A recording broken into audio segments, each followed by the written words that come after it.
Mungkin kita memang susah untuk keluar dari serangan pandemi ini dalam waktu yang lama. Maka satu-satunya cara adalah ya kita hidup bersama, tetapi dengan cara-cara yang baru.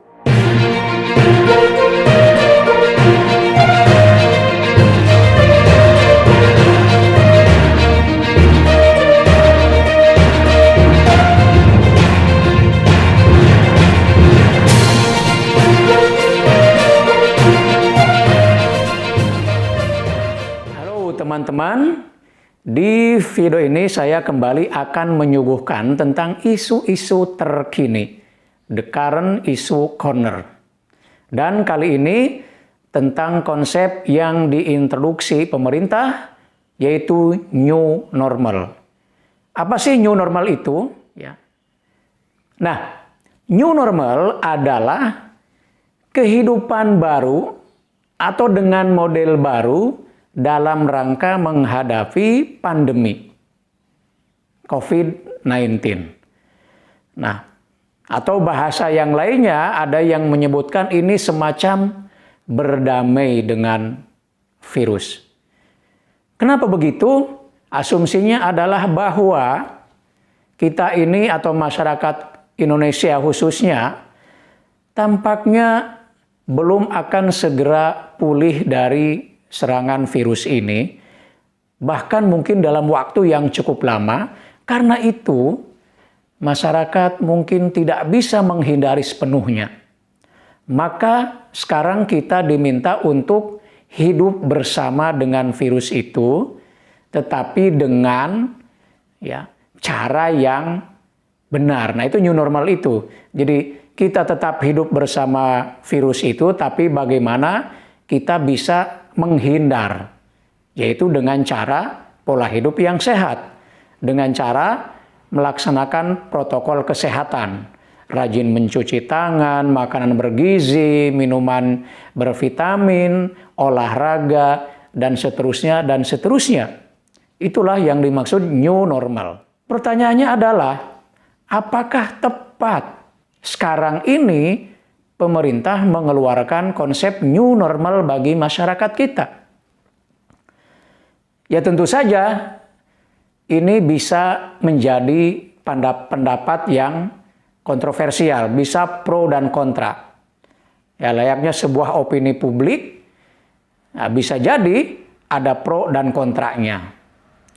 Yang pro bisa jadi misalnya mendukung kebijakan ini karena melihat bahwa mungkin kita memang susah untuk keluar dari serangan pandemi ini dalam waktu yang lama. Maka satu-satunya cara adalah ya kita hidup bersama, tetapi dengan cara-cara yang baru, lebih memperhatikan aspek kesehatan. Meskipun dulu juga memang kita memperhatikan aspek kesehatan, tapi sekarang ini diharapkan lebih. Nah, kira-kira yang setuju dengan new normal seperti itu. Nah, tapi ada pula atau mungkin banyak yang kontra terhadap gagasan new normal ini. Bahkan dari kalangan medis atau tenaga medis diberitakan bahwa mereka justru gamang dengan konsep new normal ini. Salah satu alasannya adalah karena konsep new normal ini sebetulnya diterapkan di negara-negara barat, negara-negara Eropa yang memang kurva grafik tentang pandemi ini sudah benar-benar melandai dengan data-data yang ada. Ya, maka mereka mulailah mengintroduksi gagasan new normal. Jadi karena sudah melandai kurvanya, artinya wabah sudah mulai bisa diatasi dengan kebijakan mereka yang ketat dan seterusnya, maka new normal itu bisa diterapkan. Nah, bagi yang kontra untuk di Indonesia, sekarang ini masih berat untuk melakukan new normal. Karena apa? Karena kurvanya itu belum benar-benar melandai. Data-data pendukungnya itu belum kuat. Ya. Salah satunya, misalnya, disiplin masyarakat juga belum kelihatan.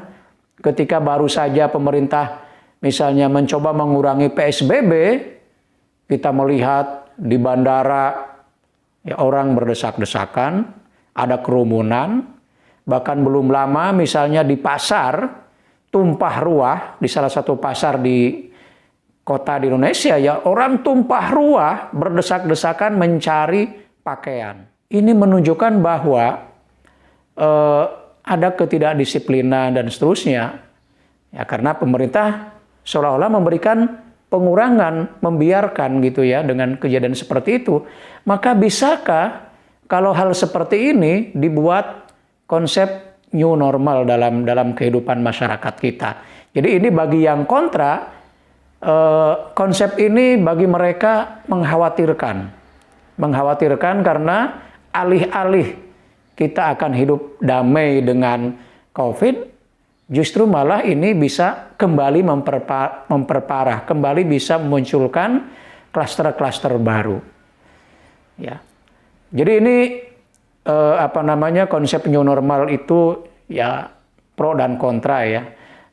Ada yang setuju dan yang tidak setuju. Ya, saya kira mudah-mudahan kalaupun nanti benar-benar ini mau diterapkan, harus disertai dengan protokol kesehatan yang benar-benar ketat. Disiplinnya harus benar-benar diatur. Misalnya, kalau pemerintah mengurangi PSBB, karena ini bukan melonggarkan katanya, tapi mengurangi. Di beberapa tempat dibolehkan, bahkan misalnya kerja dibolehkan usia 45 tahun ke bawah, ya. Tapi ini harus dibarengi dengan protokol kesehatan yang ketat.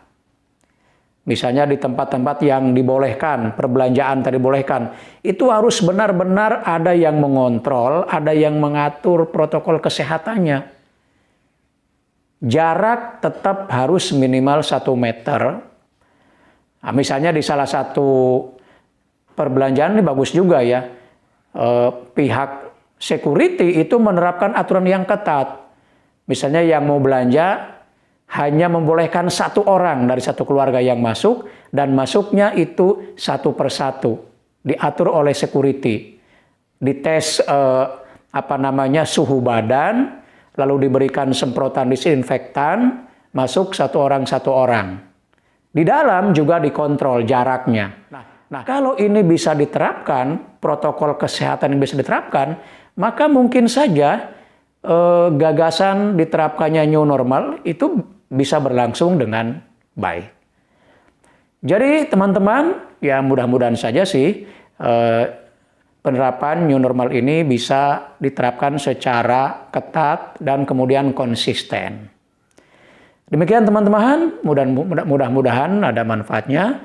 Sampai bertemu kembali di video berikutnya dan tetap semangat.